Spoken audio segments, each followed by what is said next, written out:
The defensive line's kryptonite. I think we've seen recently that the Niners defense goes as the defensive line goes.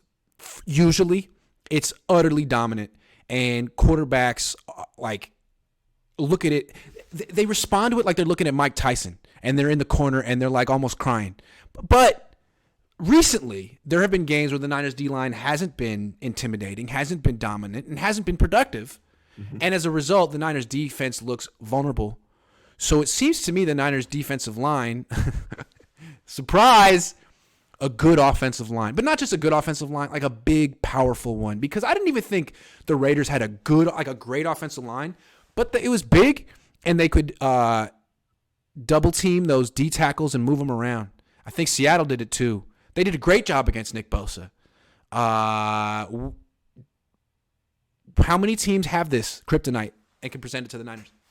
So I actually checked out some rankings for the Raiders offensive line, and they actually finished pretty well. They actually have their offensive line was actually decent.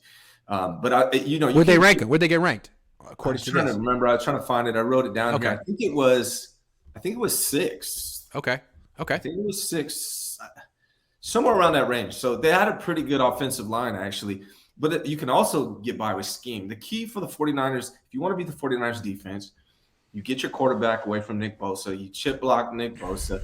The defense goes with Nick Bosa. If Nick Bosa's having a good day, the defense is phenomenal. If he's having a bad day, these corners have to cover for long periods of time, and they're exposed a little bit. I mean, it's if you look at games where Nick Bosa didn't have a sack against the Seahawks, he didn't have a sack against the Raiders, and both those guys, I mean, not like the Seahawks went crazy, but the Raiders sure as hell did. And they learned to just roll out away from Nick Bosa's side, and then you guys got doubling, tripling, chip blocking Nick Bosa. That's the key. If you take Nick Bosa out of the game, you have a chance against the 49ers defense. It's that simple. Yeah, and it's more than that too. So you got to be able to take Nick Bosa out of the game.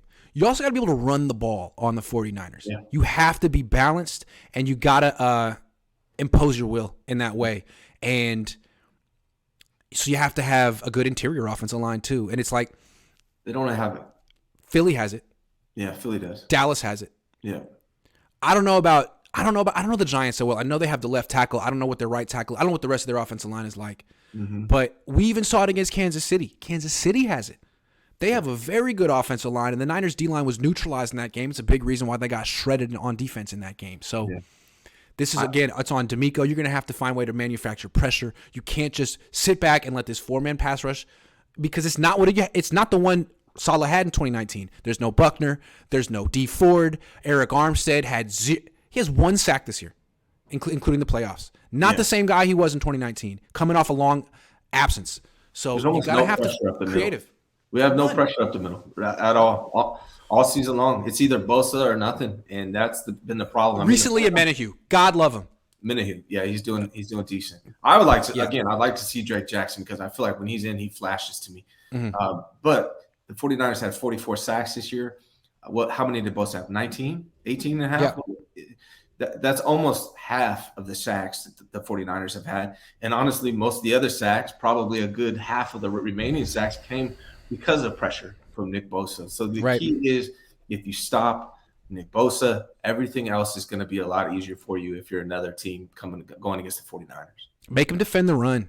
Yeah. Make him defend the run, because he is a dominant pass rusher. And he can be a very good run defender too, but not when he goes against the Chiefs.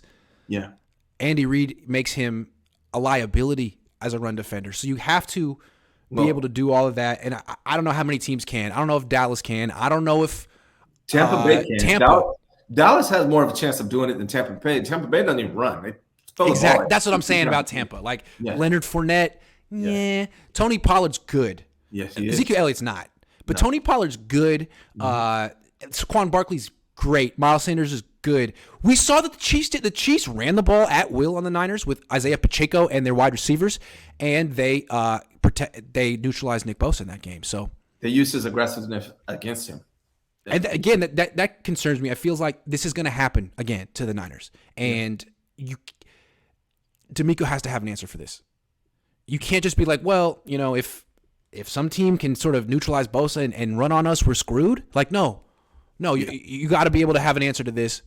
And I think part of the problem is Bosa doesn't play all the snaps.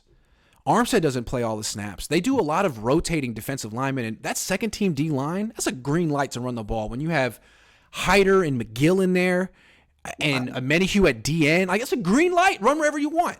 Something that bothers me is I don't know why they cut Spence. I don't know if they re-signed him to the practice squad. They probably did, but Spence against the Commanders was pushing the interior offensive line back. He was tremendous against the run, and I don't know why they got rid of him. To me, he flashed the most against the run of any interior D lineman I've seen all year. I don't know why they got rid of him. I think they also miss Ridgeway.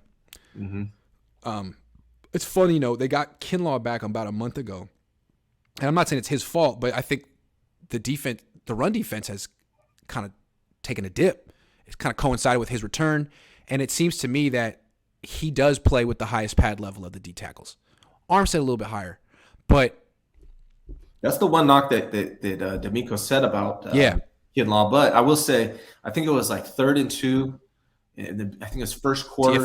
TFL. Yeah, Kinlaw. Beautiful play. Kinlaw got in there and stopped that run really well. Beautiful play. Lost. That was huge. That was huge.